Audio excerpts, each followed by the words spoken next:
We're moving along our discussion of budgets, and when we have a sizable enterprise that has lots of different moving parts to it, we're probably going to have a master overarching budget, but then we're probably also going to have smaller budgets based on discrete functions within our organization.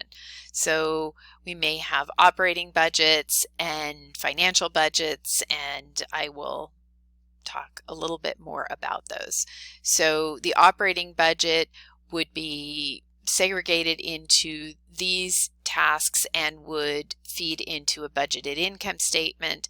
The financial budget would look at cash and capital expenditures and then focus on our budgeted, that would feed into the budgeted balance sheet. So when we look at the operating budget, that's going to be, again, lots of moving pieces all by itself. We're going to have a sales budget, which is then going to feed into the production budget. We're going to have selling and administrative budgets, cost of goods sold budget, and then within the production budget, you're going to have 3 smaller categories as well, ultimately all feeding into the budgeted income statement. We're going to start with our sales budget, and the point that we begin with is what we think we can sell. And we're probably going to start with at least looking at what we sold the prior year or the prior month this this month last year if we've got seasonal stuff going on. Then we're going to want to make some revisions if we've got promotions going on, if there's something going on economically out there in the world, like, a pandemic, and maybe we sell hand sanitizer or toilet paper or something. So we're going to need to take those into account and come up with budgeted revenue, and that's going to be our expected sales volume multiplied by the expected unit sales.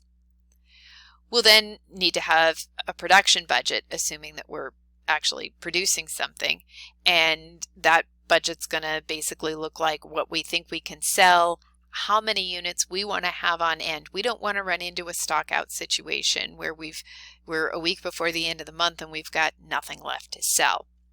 So we want to make sure that there's at least some cushion in our ending inventory, and then what we think is going to be in the beginning inventory, we get subtracted from those two, and then that tells us how much we need to produce.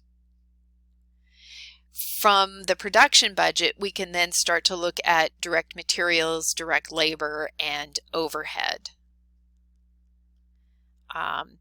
And for a materials budget, it's going to operate basically along the same lines as what we had just talked about in terms of the production budget. We need to make sure that we've got enough materials to produce all the things that we intend to produce.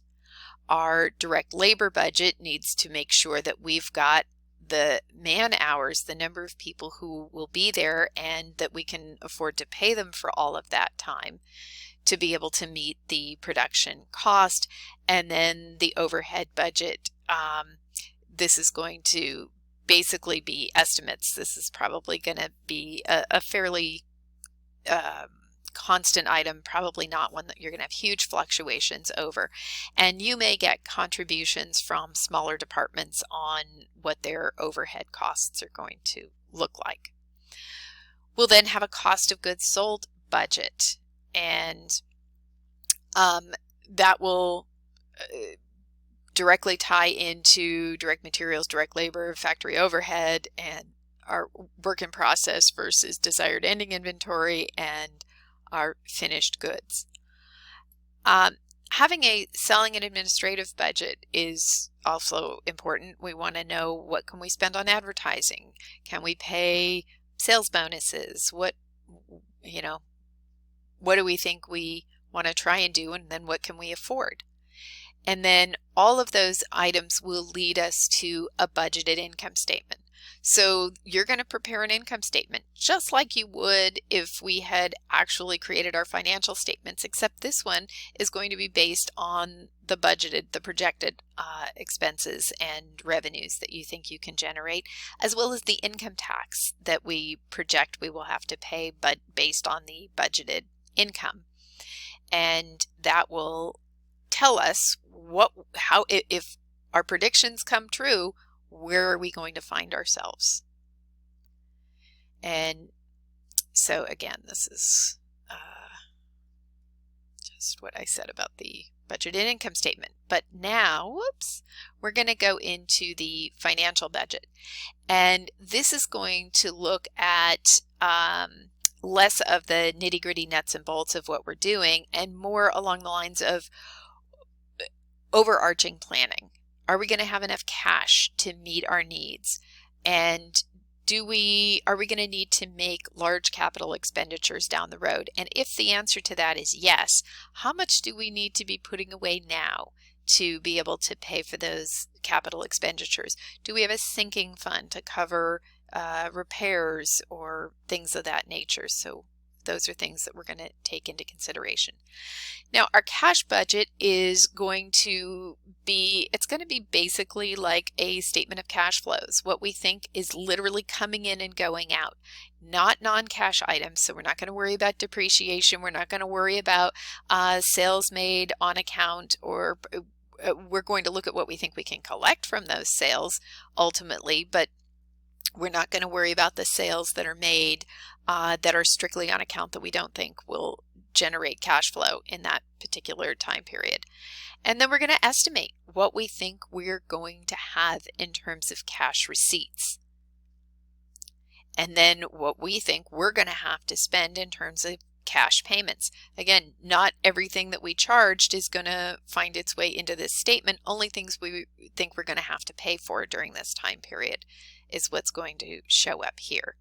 And those two items will lead us to our cash budget. And this will then tell us, are we going to have cash left over, or do we have a problem? Are we going to, is there a red number, a negative sign at the bottom of that? Are we going to have a need for cash and not the cash to meet that need? And we may have to go back to the drawing board if that turns out to be the case. Again, the capital expenditures budget is something that we're going to need to use for long-range planning. We're obviously not going to be replacing our machinery every year, but things wear out over time, and we need to be able to plan down the road for when that happens and not be caught off guard and say, oh, wow, you know, gee, the machine broke that's 20 years old. You know, imagine that.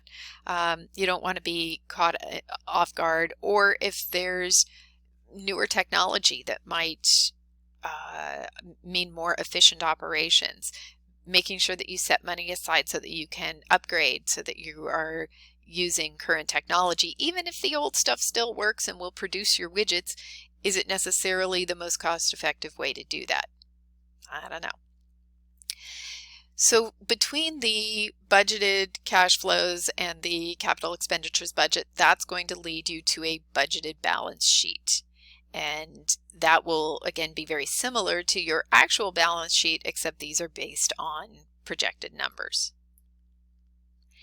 And that concludes Chapter 7 on budgeting.